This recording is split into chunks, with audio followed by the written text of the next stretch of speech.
مورد علاقتون میتونید کسب درآمد کنید، اون هم به تومان، واریزش هم آنیه و 100% هست مثل برنامه‌های قبلی. لینک رو در کامنت اول براتون گذاشتم بچه‌ها. وقتی روش کلیک میکنید وارد همچین محیطی میشید، برنامه رو دانلود و نصبش میکنید و میتونید بخش نظراتش هم مطالعه کنید و ببینید که همه گفتن که پرداختی داره و برنامه عالی هست. میام توی برنامه.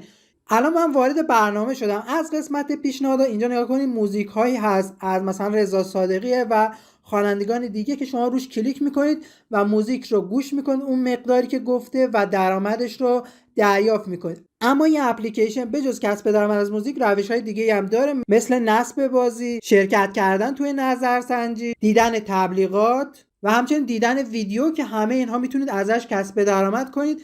برای اینکه حسابتون بدید میاد اینجا از این قسمت بالا نام خانوادگی و شماره شباتون رو میدید و ذخیره میکنید. من برمیگردم و از قسمت مالی وقتی درآمدتون به 100,000 تومان رسید میتونید در واقع برداشت کنید. برای رفرال گیری میاد از این قسمت اشتراک گذاری میاد و بابت هر زیر مجموعه بهتون 20,000 تومان میده. اینجا توضیحاتش هم نوشته. مرسی که با ما همراه بودید. خدا نگهدار.